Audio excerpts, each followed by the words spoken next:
जी, अस्सलाम वालेकुम. Final years, I am Dr. Tahir Ibrahim, and today we will be discussing a very important and very vast topic, that is the renal involvement in systemic diseases, right? So, right,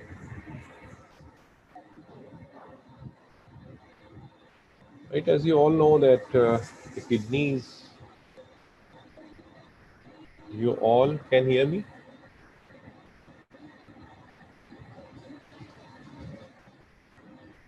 So, can you hear me all? Anyone can answer? मेरी आवाज़ आ रही है? Okay. Thank you, Ahmed. Okay, okay. Thank you, Sufyan. Ji.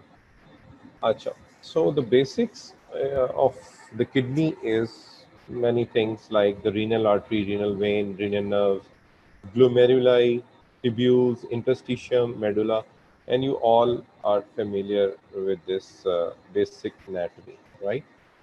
Now, what are the markers of a renal disease? जब किसी patient को कोई systemic problem होगा, तो कौन कौन सी चीज़ें ऐसी हैं जो हमें बताएंगे कि ये जो सिस्टेमिक प्रॉब्लम है, ये पेशेंट के किडनीज को भी इन्वॉल्व कर रहा है, राइट?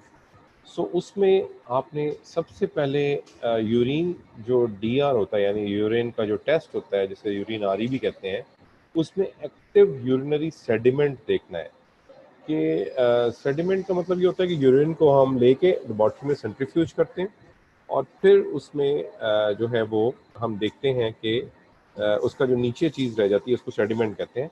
तो उसमें क्या क्या चीज़ें हैं, राइट? उसमें इंपॉर्टेंट चीज़ है यूरिन एल्ब्यूमिन, राइट? सो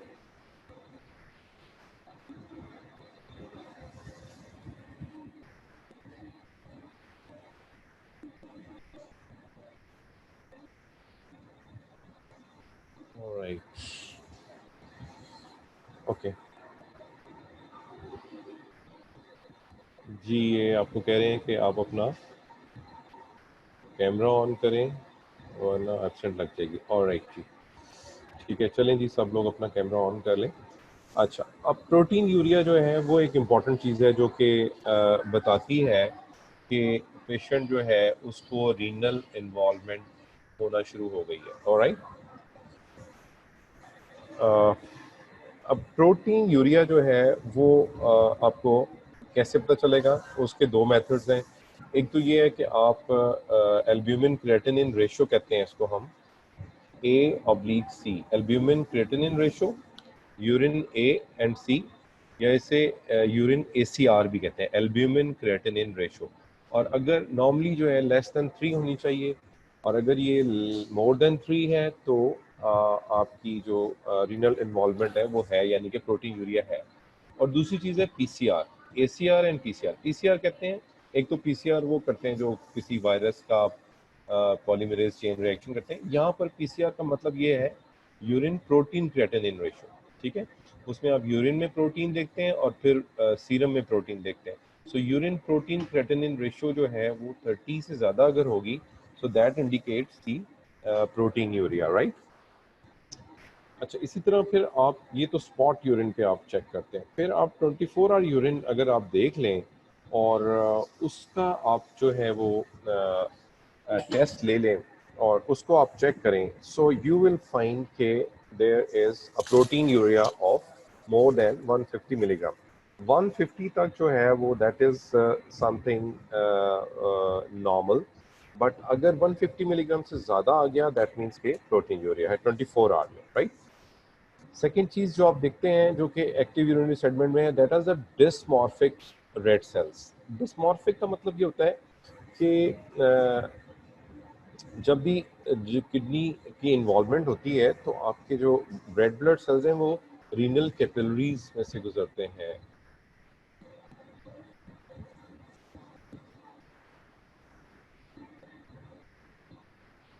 राइट, सो आप लोग अपनी अटेंडेंस भी साथ साथ मार्क कर रहे हैं. ओके, ठीक है जी. सो जब भी कभी आपकी रीनल इन्वॉल्वमेंट होती है तो आपके जो हैं वो रेड ब्लड सेल्स, नॉर्मली भी रेड ब्लड सेल्स जो हैं वो आपकी कैपिलरीज में से गुजरते हैं, रीनल कैपिलरी में से।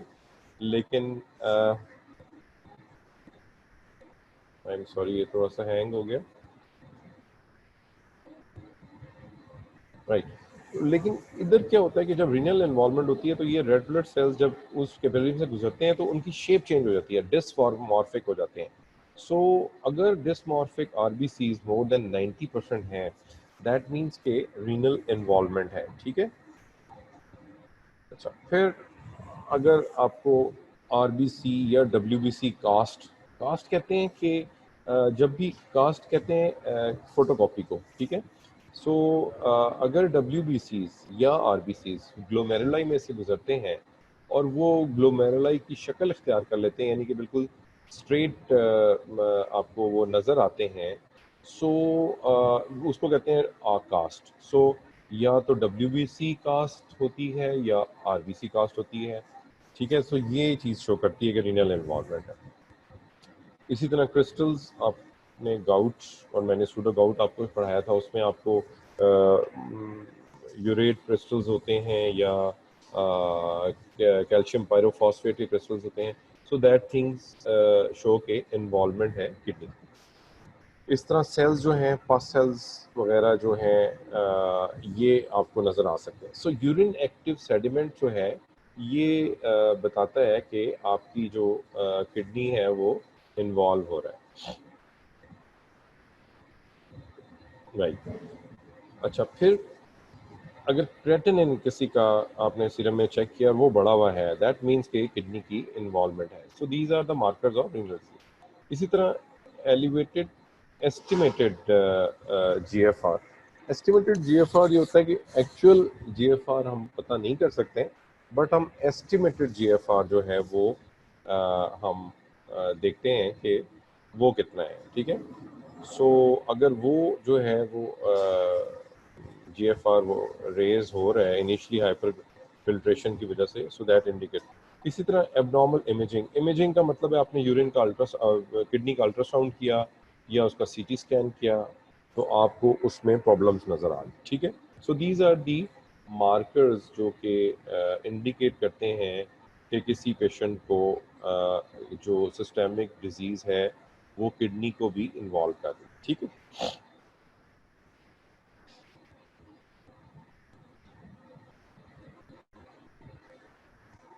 फिर एक चीज़ जो स्पेसिफिकली आपको बता देती है कि जी किडनी की इन्वॉल्वमेंट है या नहीं है, that is your renal biopsy, ठीक है।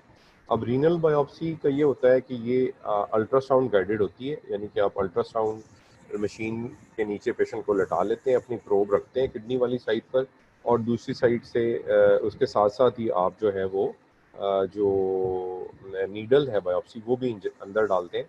सो आपको पता चल जाता है कि जी किडनी जो है उस तक पहुंच गई है नीडल, फिर आप बायोप्सी लेते हैं। So it is a ultrasound guided. इसकी कुछ मेजर कॉम्प्लिकेशंस होती हैं, जैसे कि you can actually damage the kidney, you can cause damage to the major arteries, right. So इसके 1 to 2% चांस होते हैं। अब ये जो रीनल बायोप्सी का सैंपल आपको मिलता है, इसमें आप लाइट माइक्रोस्कोप के जरिए उसको देख लेते हैं या इम्यूनोफ्लोरेसेंस के जरिए उस सैंपल को देखते हैं या फिर इलेक्ट्रॉन माइक्रोस्कोपी। अब अगर आपने लाइट माइक्रोस्कोपी में देखना है तो आपको उसको फॉर्मलिन के साथ जो है वो एम्बेड करना पड़ेगा, ठीक है। इसी तरह इम्यूनोफ्लोरेसेंस जो है, और उसमें आपको फ्रेश सैंपल देखना होगा, या अगर इलेक्ट्रॉन माइक्रोस्कोपी है तो ग्लूटाल्डिहाइड जो है ये इसमें आपको डालना होगा। सो अब लाइट माइक्रोस्कोपी में आप उसका हेमोटॉक्सिलिन ईओसिन स्टेनिंग करते हैं, ट्राइक्रोम स्टेन करते हैं या फिर सिल्वर स्टेन करते हैं। इसी तरह इम्यूनोफ्लोरेसेंस जो है वो अगर किडनी जो है उसके अंदर आईजीजी, आईजीएम, आईजीए या कापा, lambda, C3, C4, C1Q, 4D, ये सारी चीज़ें अगर आपने देखनी है तो उसके लिए आप इम्यूनोफ्लोरेसेंस करवाते हैं उस रीनल बायोप्सी के सैंपल के ऊपर। अच्छा, फिर अगर आपने बहुत फाइन डिटेल्स देखनी है, जैसे कि ग्लोमेरुलर अल्ट्रा स्ट्रक्चर देखना है, ग्लोमेरुलस का जो बेसमेंट मेम्ब्रेन है या उसके पोडोसाइट्स हैं या उसकी और उस पर सेल्स की डेपोजिशन है, वो ग्लोमेरुलाई को अगर आपने देखना है तो वो आप इलेक्ट्रॉन माइक्रोस्कोपी में देखते हैं, ठीक है ना। इसी तरह अगर आप इम्यून डिपॉजिट्स वहाँ पर हैं, कुछ ऐसी डिजीज़ हैं जिसमें कि क्या कहते हैं एंटीबॉडी एंटीजन जो है वो कंबाइन होके इम्यून डिपॉजिट्स कर देते हैं, सो वो चीज़ आपको इलेक्ट्रॉन माइक्रोस्कोपी में नजर आती है, ठीक है। Right, now what are the stages of chronic kidney disease. ये एक चीज़ है जो कि आप देखते हैं, इसमें स्टेज 1 है, 2 है, 3A 3B 4 एंड 5। राइट, सो इसमें दो चीज़ें इंपॉर्टेंट है। एक तो ये है कि GFR कितना होना चाहिए, तो आप कहेंगे स्टेज 1 2 3 है। दूसरी चीज़ ये है कि आप एल्ब्यूमिन जो है वो एक इम्पॉर्टेंट चीज़ है, ठीक है। सो अगर किसी का GFR 90 से ज़्यादा है और उसका एल्ब्यूमिन क्रिएटिनिन रेशो जो है नॉर्मल है, ठीक है, सो उसको हम कहेंगे कि स्टेज 1 है, ठीक। इसी तरह स्टेज 2 में GFR जो है वो 60 से 89 के दरमियान में होता है, लेकिन अगर उसका एल्ब्यूमिन क्रिएटिनिन रेशियो नॉर्मल है तो फिर उसको हम स्टेज 2 में काउंट करेंगे, ठीक है। अगर उसका एल्ब्यूमिन क्रिएटिनिन रेशियो भी रेज्ड है, यानी कि 2.5 से 25 तक मेल में और 3.5 से 35 तक फीमेल में, ये अगर है और साथ में उसके जो है वो उसका GFR जो है वो 90 से भी ज़्यादा है, लेकिन अगर उसका ये माइक्रो एल्ब्यूमिन यूरिया है तो हम उसको स्टेज 1 काउंट करेंगे, लेकिन with yellow colour, that means के देयर इज़ अ डेंजर। और अगर उसका मैक्रो एल्ब्यूमिन यूरिया है दैट मीन्स कि स्टेज 1 है but it is very dangerous, ठीक है। इसी तरह स्टेज 1 स्टेज 2 3 में GFR जो है वो रिड्यूस होता जाता है। और यहाँ पर अगर आप देखें कि अगर किसी का GFR जो है वो 15 to 29 है या लेस देन 15 है, सो फिर उसका इवन सब कुछ नॉर्मल भी है, तो still we will be having the chronic kidney disease. और आपने जो है उसको लेबल करना है स्टेज 5। सो ये स्टेजेस हैं जो कि क्रॉनिक किडनी डिजीज आप किसी पेशेंट को कैसे लेबल करते हैं। अच्छा, अब जो सिस्टेमिक डिजीज़ है वो कैसे इन्वॉल्व करती हैं किडनी को, उसके जो पैटर्न्स हैं वो क्या हैं, यानी कि क्या होगा तो आपको कहेंगे कि हाँ जी ये किडनी इन्वॉल्वमेंट है, ठीक है। सो उसमें ये जो इम्पोर्टेंट उसके अ, चलें जी, अब सब लोग अपना कैमरा ऑन कर लें, ये आपको मैसेज दिया जा रहा है कि आप कैमरा ऑन करें अपना सब लोग, ठीक है। अच्छा जी, ये आइसोलेटेड माइक्रोस्कोपिक हीमोचूरिया, सिर्फ आपने पेशेंट को उसका यूरिन एग्जामिन किया है और उसमें आपको RBCs नज़र आ गए हैं, सो एक ये इम्पॉर्टेंट प्रेजेंटेशन हो सकती है कि किडनी इन्वॉल्वमेंट हो गई है इस डिजीज के साथ, ठीक है। अब सेकेंडली ये हो सकता है कि पेशेंट जो है वो उसका नेफ्रेटिक सिंड्रोम हो सकता है उसको, ठीक है। नेफ्रेटिक जो है इसमें कुछ चीज़ें इंपॉर्टेंट हैं जो मैं आपको आगे बताऊंगा कि उसमें प्रोटीन यूरिया इतना ज़्यादा नहीं होता, लेकिन उसमें हेमाचूरिया, हाइपरटेंशन और डिरेंज रीनल फंक्शंस होते हैं, ठीक है। सो नेफ्रेटिक पिक्चर भी हो सकती है कि पेशेंट का ब्लड प्रेशर ज़्यादा हो गया, उसको RBC कास्ट आ रही हैं, उसको हेमाचूरिया हो। थर्ड प्रेजेंटेशन नेफ्रोटिक और नेफ्रेटिक पैटर्न दोनों आ सकते हैं इसमें, ठीक है। नेफ्रोटिक जो होता है इसका मतलब है एक खास लेवल से ज़्यादा, मोर देन 3 ग्राम पर डे जो है 124 आवर्स में अगर यूरिन में प्रोटीन आ रही है, दैट इज़ नेफ्रोटिक सिंड्रोम, ठीक है जी। सो नेफ्रोटिक भी हो सकता है, नेफ्रेटिक भी हो सकता है, या फिर प्योर नेफ्रोटिक सिंड्रोम हो सकता है कि प्रोटीन यूरिया के साथ पेशेंट प्रेजेंट किया है। फिर सब नेफ्रोटिक, यानी प्रोटीन यूरिया जो है वो है काफ़ी है लेकिन 3 तक नहीं पहुंच रहा, दैट मीन्स के इट इज़ सब नेफ्रोटिक प्रोटीन यूरिया, ठीक है। इसी तरह तो next presentation tubulo interstitial nephritis हो सकता है। आपको पता है जो रीनल ट्यूब्यूल्स हैं यहाँ पर क्या होता है कि यूरिन की कंसंट्रेशन होती है, यूरिन के अंदर से जो एक्स्ट्रा वाटर है वो रीअब्सॉर्ब होता है अगर पेशेंट की बॉडी डिहाइड्रेटेड है तो वो ज़्यादा कॉन्सेंट्रेटेड यूरिन बनता है, so things like that. So these are the renal patterns. अच्छा, अब ये देखें कि ये है नेफ्रेटिक और नेफ्रोटिक में फ़र्क।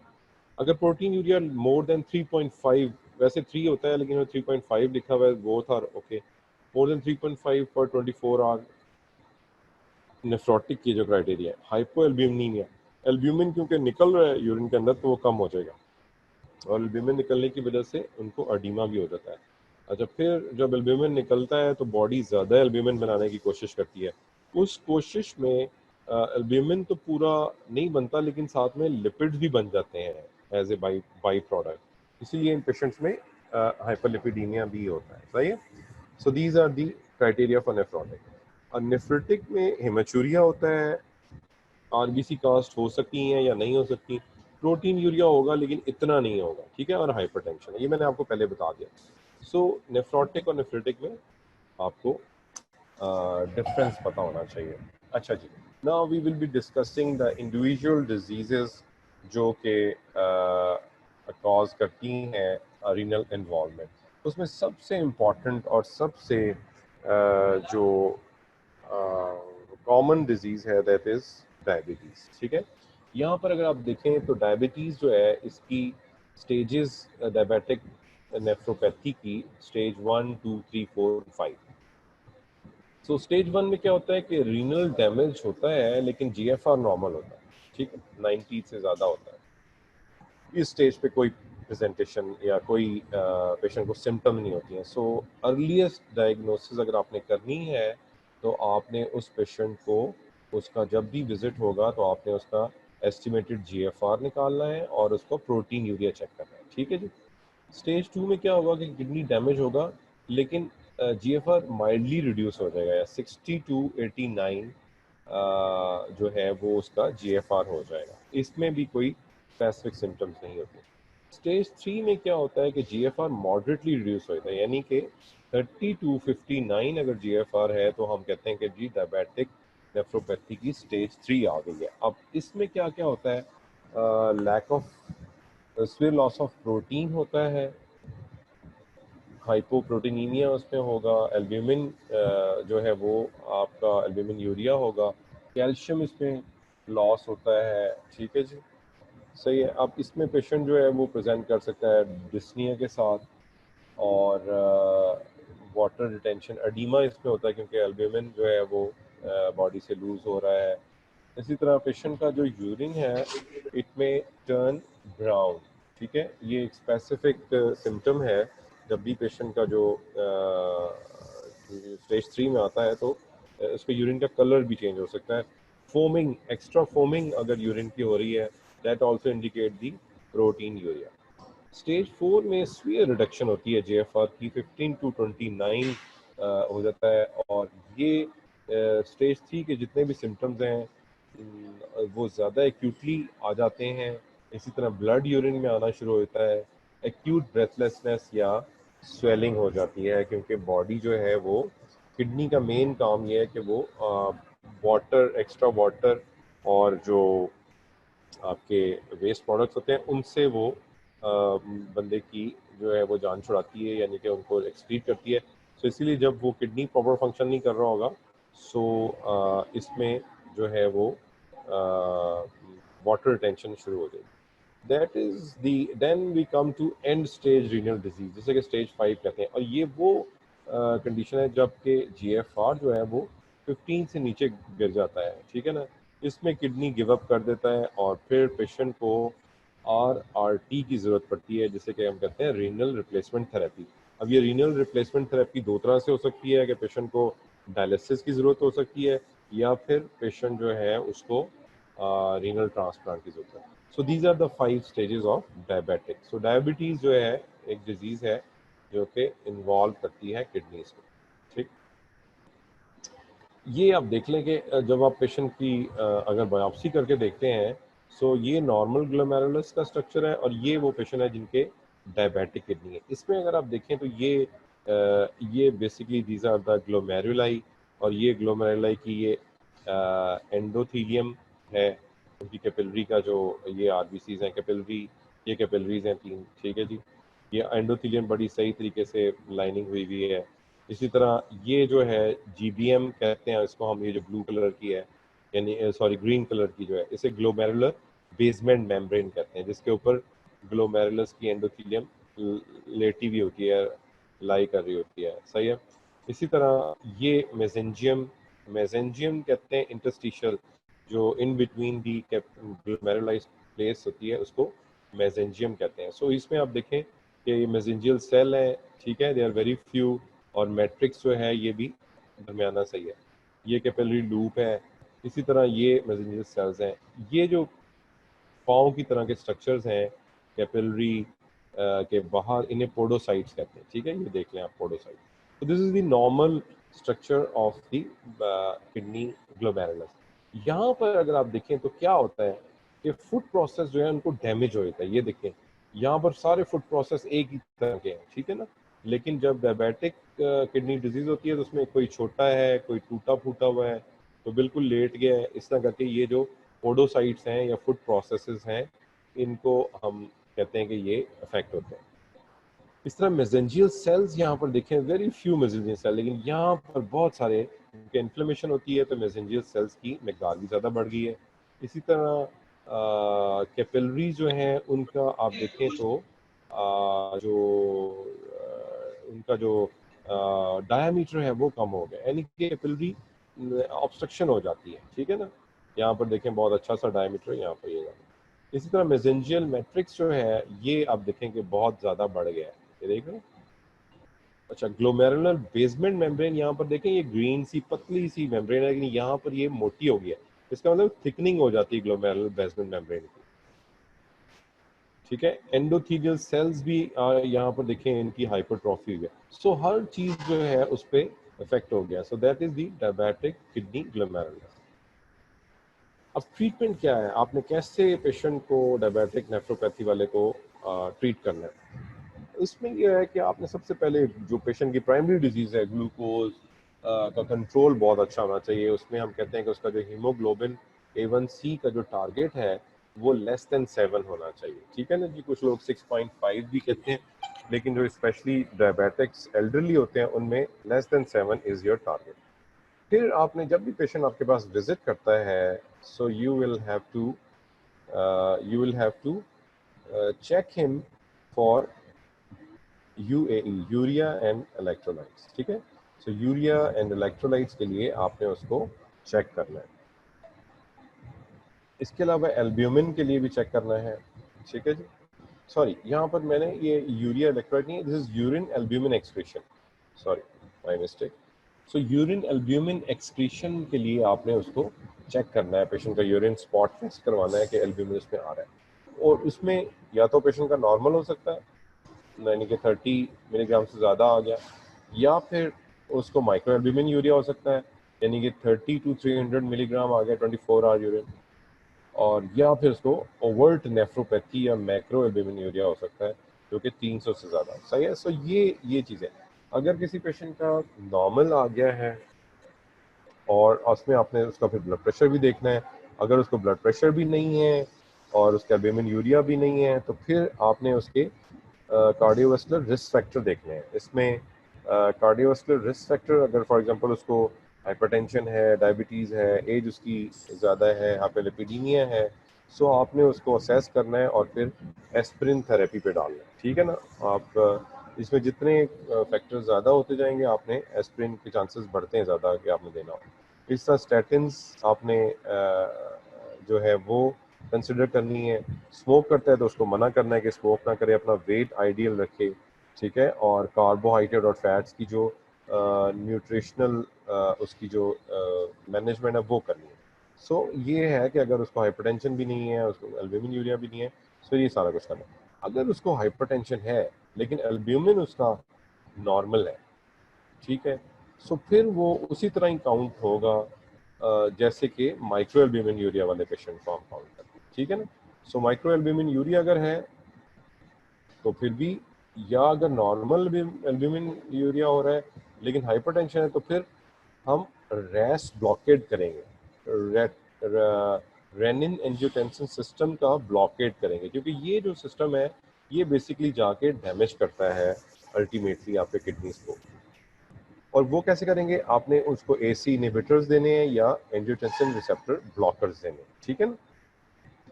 फिर इसी तरह आपने ये पेशेंट को उस पर डाल दिया और बीपी चेक करें उसका, अगर उसका गोल पे आ गया बीपी, ब्लड प्रेशर कंट्रोल है, तो फिर ये वाला काम करें।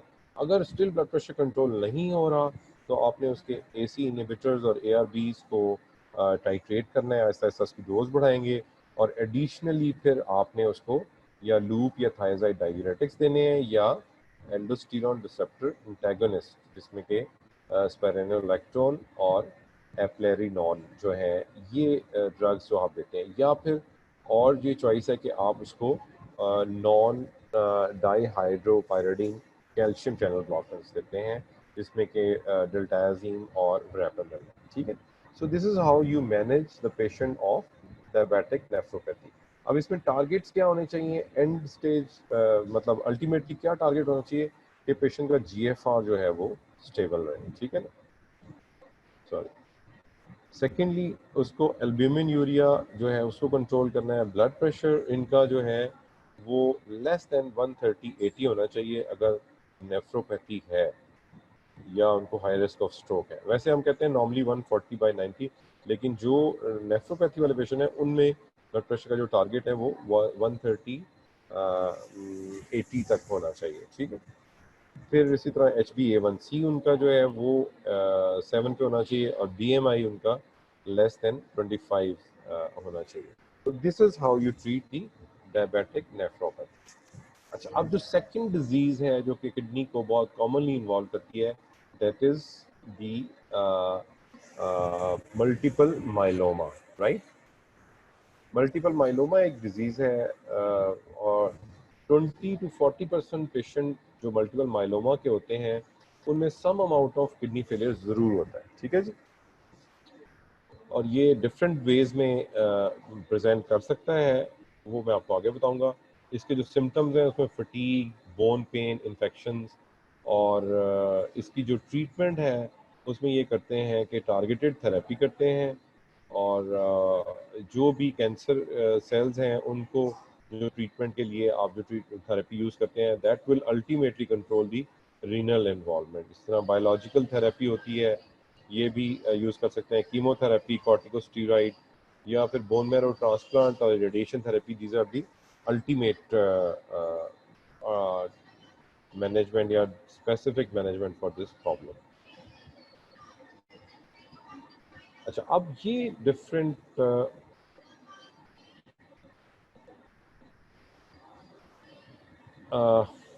प्रेजेंटेशंस हैं जो कि हो सकती हैं मल्टीपल माइलोमा के साथ। उसमें एक चीज़ होती है एमेलाइड। एमेलाइड एक डिपॉजिट होता है ग्रेनुलोमेटस जो कि जाके किडनी के अंदर डिपॉजिट हो जाता है। तो 7% ऑफ द पेशेंट जो हैं, सॉरी 17.9% पेशेंट जो है वो एमेलाइडोसिस के साथ प्रेजेंट करेंगे। एक चीज़ होती है कास्ट नेफ्रोपैथी, ये रीनल कास्ट जो बनती हैं ये जाके किडनी को डैमेज करती हैं। सो सबसे कॉमनेस्ट जो रिप्रेजेंटेशन है मल्टीपल माइलोमा वाले पेशेंट की वो कास्ट नेफ्रोपैथी होती है। इसी तरह नोडुलर ग्लोमेरुलोस्क्लेरोसिस होता है कि नोड्यूल्स बन जाते हैं ग्लोमेरुलाई के अंदर। फिर एटीएन हो सकता है मेम्ब्रेनस ग्लोमेरुलोनेफ्राइटिस, AIN हो सकता है एक्यूट इंटरस्टिशियल नेफ्रोपैथी, या फिर अनक्लासिफाइड जो लीजन्स हैं वो भी हो सकते हैं। So these are the histological types जिसमें के प्रेजेंट करता है। ये जो मैंने आपको बता दिया है कि कास्ट है, फिर ये है, और उनकी प्रेजेंटेशन जो है वो आपने याद रखना है। प्रोटीन यूरिया हो सकता है, रीनल इम्पेयरमेंट हो सकती है, माइक्रोहेमेचूरिया हो सकता है, या फिर ट्यूबुलर जो है वो इन्वॉल्वमेंट हो सकती है।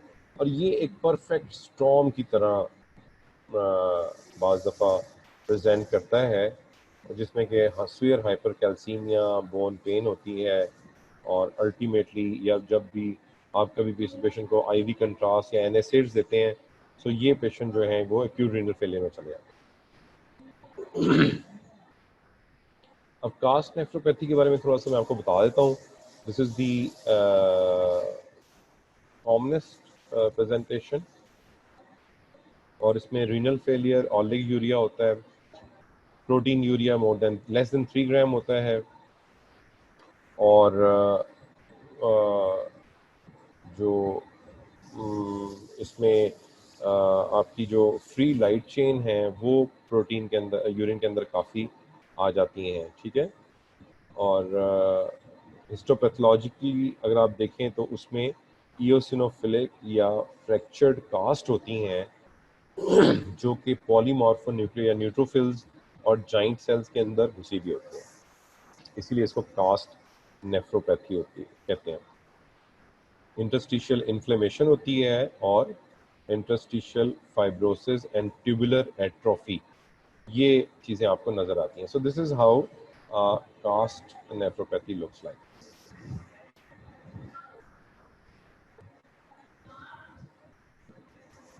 अच्छा, अब हम बात करते हैं सिस्टेमिक ल्यूपस एरिथेमेटोसिस या एसएलई की। सो ल्यूपस नेफ्राइटिस जो है वो एक एसएलई भी किडनी को इन्वॉल्व करती है, जिसको हम ल्यूपस नेफ्राइटिस कहते हैं। और एसएलई में 50% पेशेंट जो हैं उनकी रीनल इन्वॉल्वमेंट होती है, ठीक है जी। और उसमें से 8 to 15% जो पेशेंट हैं वो एंड स्टेज किडनी डिजीज़ में चले जाते हैं एसएलई के, ठीक है। इसीलिए हम कहते हैं कि जो पेशेंट एसएलई वाले हैं, जब भी वो आपको विजिट करते हैं, आपने उनका यूरिन एल्ब्यूमिन ज़रूर चेक करना। सॉरी, इसकी presentation haematuria, protein urea, empire renal function, tubular acidosis, hypertension, ये सारा कुछ होता है। अब ये इसकी कुछ क्लासेस हैं, स्टेज हैं, जिसमें कि स्टेज 1 में जो है लाइट माइक्रोस्कोप जो है नॉर्मल किडनी नज़र आएगा। 2 जो स्टेज है उसमें मेसेंजियल ऑल्ट्रेशन होंगी। 3 में फोकल सेगमेंटल ग्लोमेरुलोनेफ्राइटिस होता है। 4 जो है उसमें डिफ्यूज प्रोलिफरेटिव ग्लोमेरुलोनेफ्राइटिस होता है। स्टेज 5 जो है उसमें डिफ्यूज मेम्ब्रेनस ग्लोमेरुलोनेफ्राइटिस होता है। और स्टेज 6 में एडवांस्ड स्क्लेरोसिस होता है। सो ये जब आप पेशेंट की रीनल बायोप्सी करते हैं, सो ये चीज़ें अगर आपको मिलें, सो आपने उसको अकॉर्डिंगली क्लासीफाई करना है। तो अब कैसे उसको इन्वेस्टिगेट में आपने उसको प्रोटीन यूरिया देखना है कितना है, किडनी बायोप्सी करेंगे जिसमें कि ये चीज़ें देखनी है। ब्लड में आपने ESR, anti nuclear antibodies, anti double standard DNA, anti Sam और C3 और C4 लेवल्स आपने करवाने हैं, जो कि इंडिकेट करेंगे कि पेशेंट की इन्वॉल्वमेंट कितनी हो रही है। मैनेजमेंट इसकी जो है वो आपने एक इंडक्शन थेरेपी होती है और एक होती है मेंटेनेंस। यानी अगर आपको पता चल गया कि एसएलई वाला पेशेंट है और उसको जो है वो रीनल इन्वॉल्वमेंट हो गई है, सो आपने इंडक्शन करनी है सबसे पहले इन पेशेंट्स को। इंडक्शन कैसे करते हैं? 3 से 6 महीने तक आपने उसको स्टीरॉइड, हाइड्रोक्सीक्लोरोक्विन और माइक्रोफिनोलेट मॉफ्टिल, या जिसको आप MMF भी कहते हैं, ठीक है, ये तीनों चीज़ें देनी है 3 to 6 मंथ्स। या फिर आप उसको आईवी या ओरल साइक्लोफॉस्फामाइड भी दे सकते हैं, ठीक है जी। और ये 2 ऑप्शंस हैं इंडक्शन थेरेपी के लिए। अच्छा, मेम्ब्रेनस जो है, अगर ग्लोमेरुलोनेफ्राइटिस है तो उसमें आपने रिटुक्सीनैब जो है ये एक बायोलॉजिकल एजेंट है जो कि आप दे सकते हैं। या फिर उनमें इन पेशेंट में आईवी इम्यूनोग्लोबुलिन, IVIGs, या फिर cyclosporin A। So this is the induction. अब पेशेंट जब एक दफ़ा रिवर्जन में चला गया, जैसे पेशेंट रिवर्ट किया है, तो फिर आपने उसको मेंटेनेंस थेरेपी पे डाल देना है। और मेंटेनेंस थेरेपी 2 साल तक आपने उसको देनी होती है, जिसमें कि आप स्टीरॉइड, हाइड्रोक्सीक्लोरोक्विन और माइक्रोफिनोलेट देते हैं, या फिर आप उसको एजोथायोप्रीन जो है वो देते हैं। So this is how we treat the lupus nephritis, ठीक। इसके अलावा इसमें आपने उसका ब्लड प्रेशर कंट्रोल करना है, कार्डियोवास्कुलर रिस्क फैक्टर हैं, बोन हेल्थ को देखना है, फर्टिलिटी को देखना है, क्योंकि ये जो ड्रग्स जिसकी हमने बात की है, साइक्लोस्पोरिन, एमिनो और ये एंडोक्सिन, जिसको साइक्लोफॉस्फेमाइड वगैरह, ये फर्टिलिटी को अफेक्ट करते हैं, सही। सो ये स्पॉटेड। अब मॉनिटरिंग कैसे करनी है आपने, ये बहुत सारी चीज़ें हैं जिसमें कि full blood count, creatinine, albumin, GFR, urinary protein creatinine ratio, ESR. लेकिन सीआरपी जो है यहाँ पर वो प्रोग्नोसिस को नहीं शो करता, ये याद रखें। C3, C4, anti double standard, so these are the markers जो कि मंथली आपने करवाने हैं और देखने हैं कि ये पेशेंट इंप्रूव कर रहा है या नहीं कर रहा। रिलैप्स अगर होता है तो वो कैसे पता चलेगा कि एंटी डबल स्टैंडर्ड डीएनए दोबारा से बढ़ना शुरू कर देगा, तो दैट मीन्स कि रिलैप्स हो गया पेशेंट को। और इन पेशेंट में जो कॉज ऑफ डेथ होती है इन्फेक्शंस, कैंसर्स और cardiovascular disease, so these are the.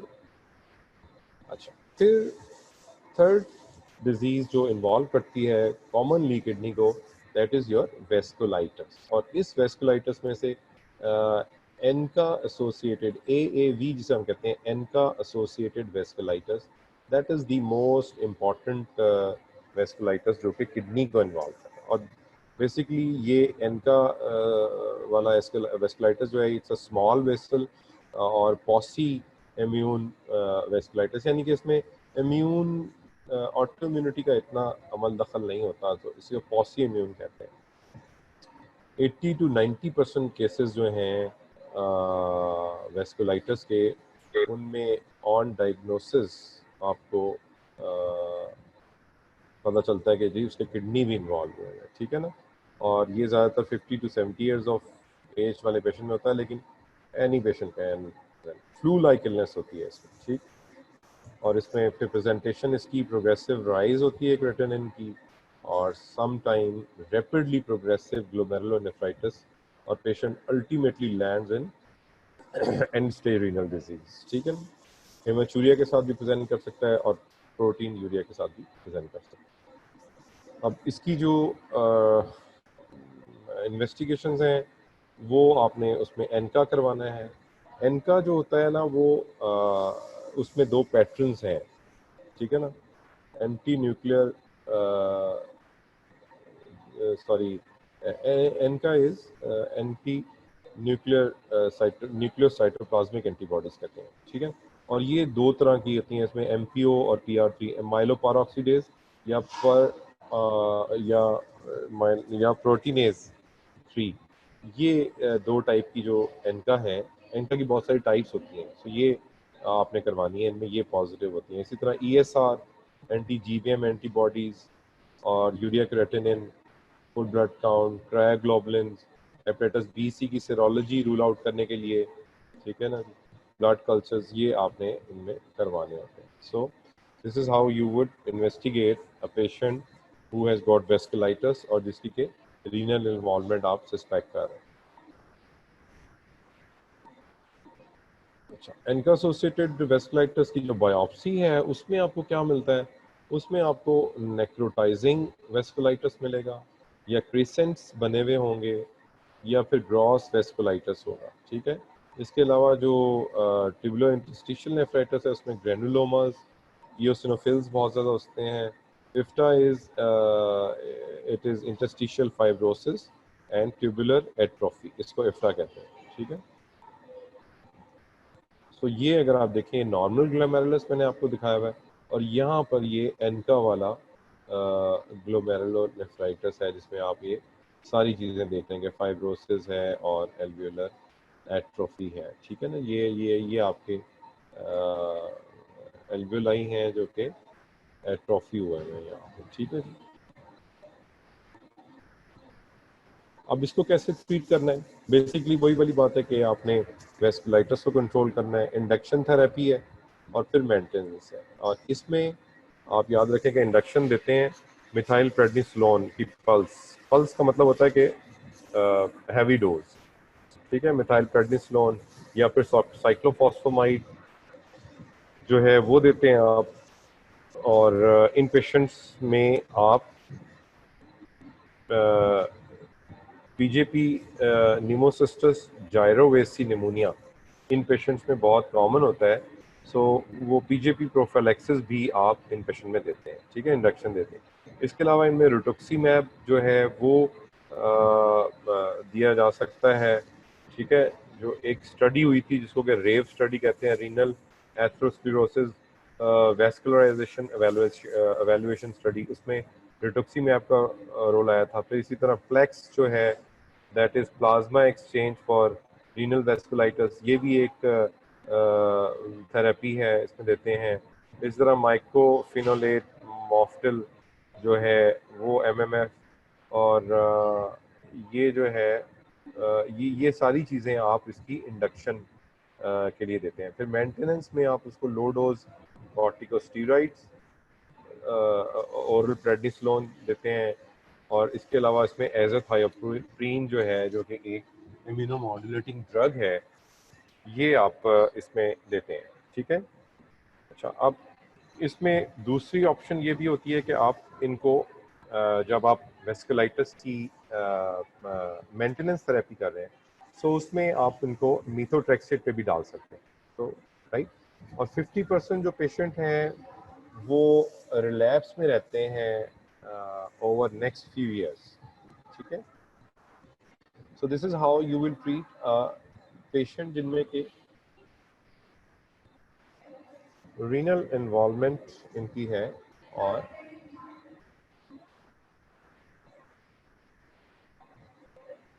Right, अब इसकी जो मॉनिटरिंग है वो कैसे आपने करनी है। अगेन आप उसमें न्यूट्रोफिल की जो डिफरेंशियल काउंट है, ठीक है, वो आप देखते हैं क्या कि इन्फेक्शन वगैरह तो नहीं हुई। प्रोटीन यूरिया, एनका का टाइटर देखते हैं। इन पेशेंट में जो पुअर प्रोग्नोस्टिक फैक्टर होते हैं वो ये होते हैं कि पेशेंट जो है उसको सीवियर रीनल फेलियर हो गया, या एल्डरली पेशेंट है, या बायोप्सी उसकी जो है उस पर आपको एक्टिव नेक्रोसिस, क्रीसेंट या हाई ग्रेड इंटरस्टिशियल नेफ्रोसिस या ट्यूबुलर एट्रोफी नज़र आ गई है। सो दे आर, इसी तरह पल्मोनरी हेमरेज अगर इन पेशेंट में है, तो that is again a poor prognostic factor. इसमें बाज पेशेंट में बहुत लेट स्टेज में जाके भी रिकवरी हो जाती है।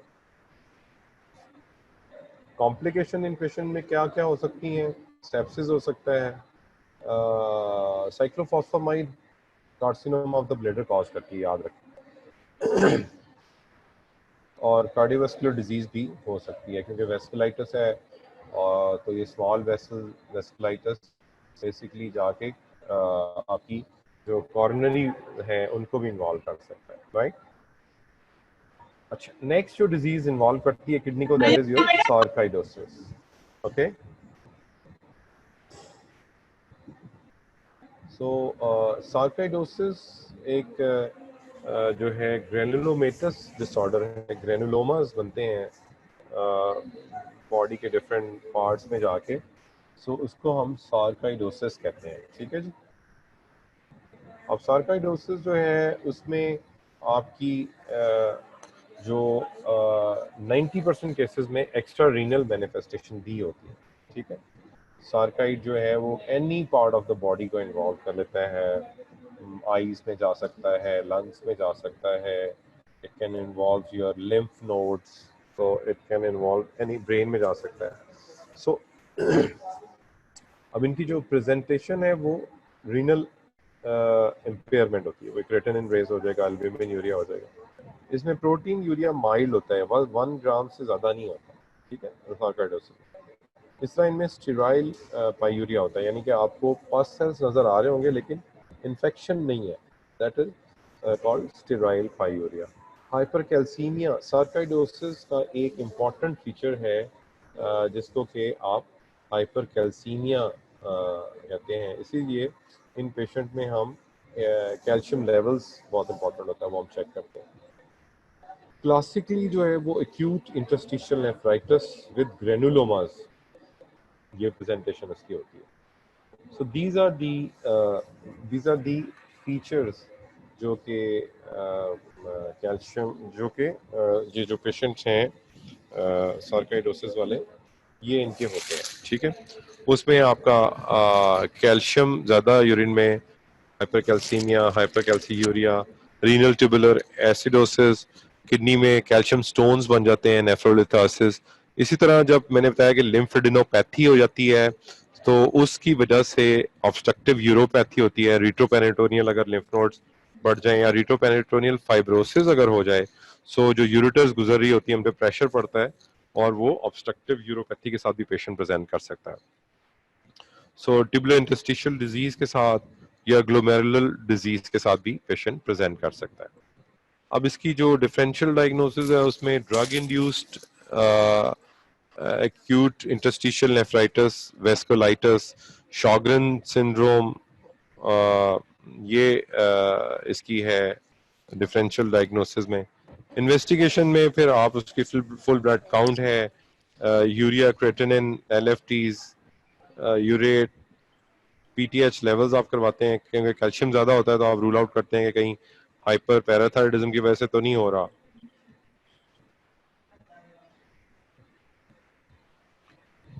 इसी तरह एक्से चेस्ट में आप हाइलर लिम्फेडेनोपैथी देखते हैं, या फिर अगर एक्से चेस्ट में इनकंक्लूसिव है तो सीटी चेस्ट करते हैं, जिसमें कि आप पल्मोनरी जो है वो इन्वॉल्वमेंट देखते हैं और लिम्फ नोड्स, जो हाइलर लिम्फ नोड्स हैं वो देखते हैं। इसी तरह आप फिर किडनी का अल्ट्रासाउंड करते हैं, देखते हैं कोई उसको ऑब्स्ट्रक्टिव यूरोपैथी तो नहीं हो रही है, एंड फाइनली जो बायोप्सी होती है उसमें आपको सार्काइड मटेरियल जो है वो पता चल जाता है कि there is sarcoid material, so ये डायग्नोस्टिक होती है। अच्छा, फिर अगली जो डिजीज है, जो हेपेटिक डिजीजेस हैं वो भी किडनी को इन्वॉल्व करती है, उसको हम कहते हैं हेपेटोरीनल सिंड्रोम्स, ठीक है। और ये रिवर्सिबल होता है रीनल फेलियर, याद रखें। इसमें फंक्शनल रीनल फेलियर होता है, एक्चुअली रीनल फेलियर नहीं होता बट फंक्शनल रीनल फेलियर होता है, ठीक है। और ये एक्यूट या chronic liver disease, hepatic failure या पोर्टल हाइपरटेंशन, इसके साथ ये प्रेजेंट करता है। इसकी दो टाइप्स होती हैं। टाइप 1 जो होता है वो एक्यूट होता है और उसमें लिवर डिजीज के साथ रैपिडली डिटेरिएशन होती है रीनल फंक्शंस की, ठीक है। जबकि टाइप 2 वाला जो है वो ग्रेजुअल इन ऑनसेट होता है और उसमें स्लोली रीनल फंक्शन डिटेरिएट होते हैं। हाइपोनेट्रीमिया जो है ना, ये एक बहुत इंपॉर्टेंट प्रिडिक्टिव वैल्यू है इसकी, जो कि शो करता है कि हेपेटोरीनल सिंड्रोम है। और दूसरी कॉजेज आपको जरूर रूल आउट कर लेनी चाहिए before making diagnosis of hepatorenal syndrome. ये होता क्यों है? क्योंकि जो स्प्लैंक्निक वेजोडायलेशन होती है, स्प्लैंक्निक वेजोडायलेशन की वजह से इंटेंस सिस्टेमिक वेजो कंस्ट्रक्शन होती है।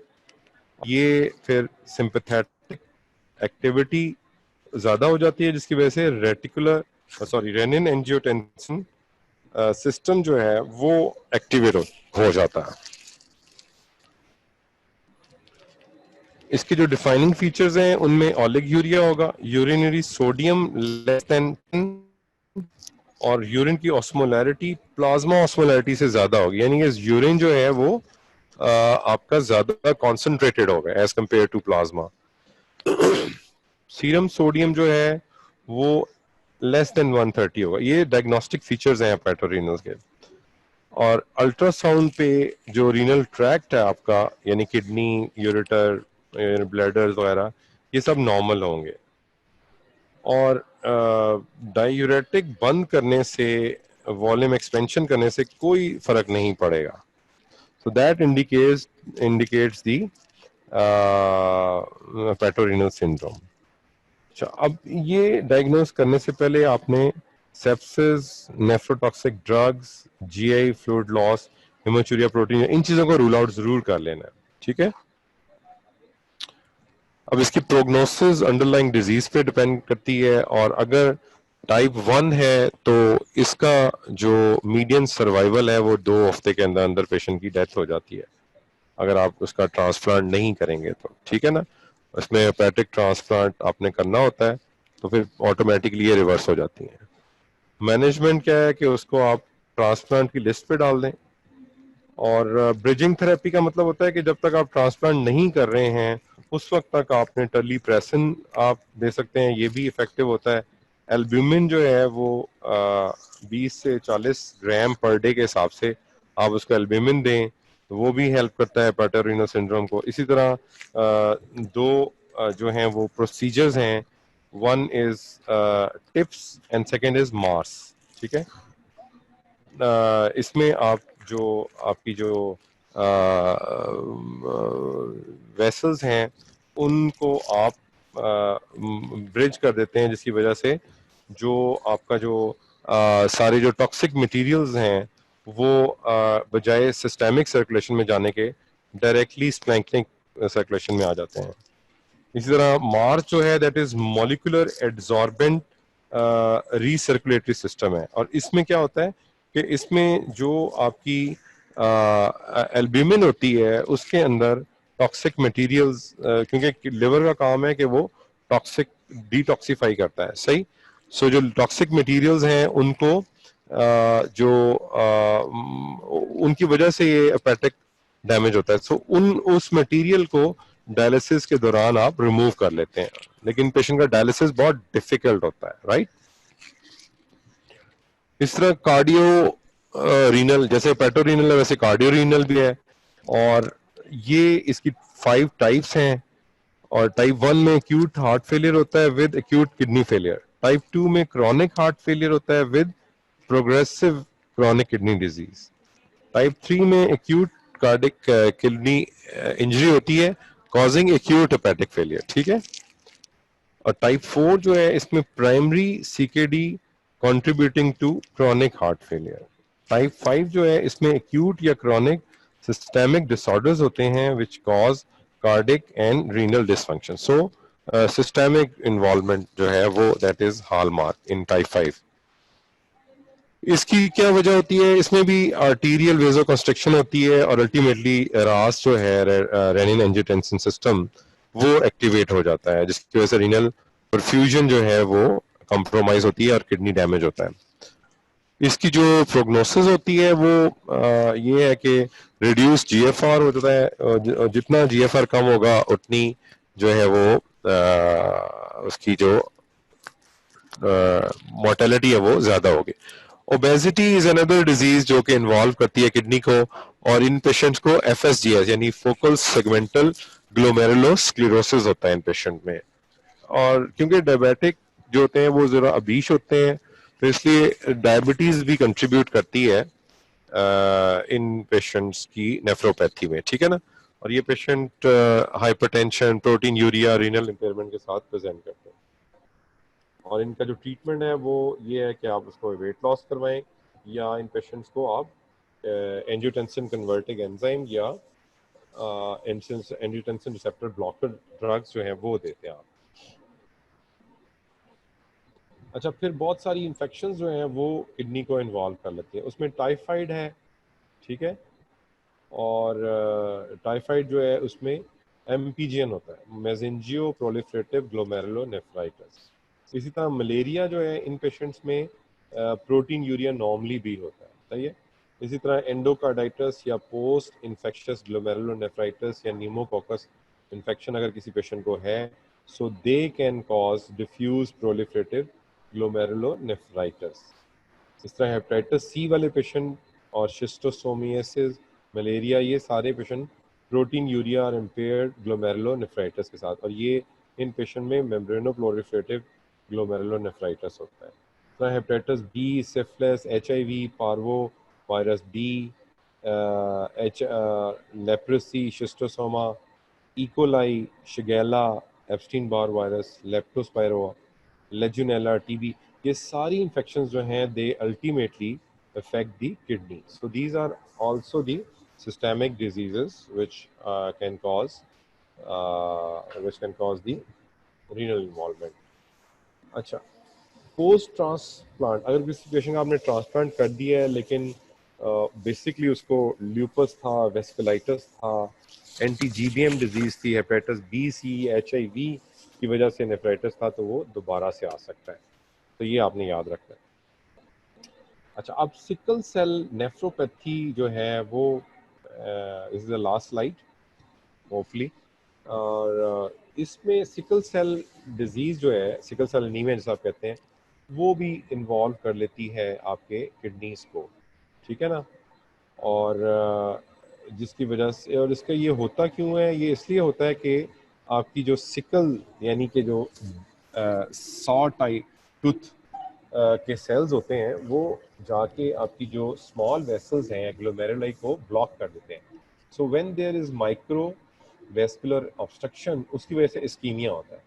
इस्कीमिया की वजह से आपका पेपिलरी, जो पेपिला होते हैं आपको पता है किडनी के अंदर, जहाँ पर ये सारी जो आपकी कलेक्टिंग डक्ट्स हैं वो जाके जमा होती हैं और वो आपके पेल्विस के अंदर खुलते हैं और वो पेल्विस यूरेटर के अंदर खुलता है। सो पेपिल्ला जो है वो उनका नेक्रोसिस हो सकता है, और जब पेपिलरी नेक्रोसिस होता है तो फिर हेमाचूरिया होता है, ठीक है ना। और कुछ लोग ये भी कहते हैं कि किडनी का जो मेडुलरी कार्सिनोमा है वो भी इन पेशेंट्स में हो सकता है sickle cell disease, but this is not proven. इसी तरह माइक्रोवेस्कुलर ऑब्स्ट्रक्शन का जो दूसरा इफेक्ट होता है वो होता है मेडुलरी इंटरस्टिशियल फाइब्रोसिस, ठीक है ना। सो फाइब्रोसिस की वजह से जो है वो आपका हाइपर फिल्ट्रेशन होगी, ग्लोमेरुलर हाइपरट्रॉफी और प्रोटीनयूरिया, जिसकी वजह से फोकल सेगमेंटल ग्लोमेरुलर स्क्लेरोसिस होता है और ultimately and stage renal disease होती है, ठीक है ना। थर्ड थिंग इज वाजा रेक्टा, इसका जो है वो डैमेज हो जाता है ऑब्स्ट्रक्शन की वजह से, ठीक है। सो ये जो जो वेसल्स जो होती हैं स्मॉल वेसल्स जिन्हें वाजा रेक्टा कहते हैं, और वो डैमेज होती हैं और ये आपके किडनी टिब्यूल्स को सप्लाई कर लेती है, जिसकी वजह से टिब्यूल्स जो हैं वो डैमेज होते हैं और हाइपोस्थेन्यूरिया यानी कि लो ऑस्मोलिटी वाला यूरिन बनता है, ठीक है ना, और इसकी वजह से पॉलीयूरिया और डिहाइड्रेशन होते हैं। तो these are the ill effects of sickle cell. So thank you very much. That was all about the systemic diseases involving the kidney. So I hope काफ़ी बड़ा टॉपिक था और आप लोगों को कुछ ना कुछ समझ आया होगा. So if you have any question, then let me know.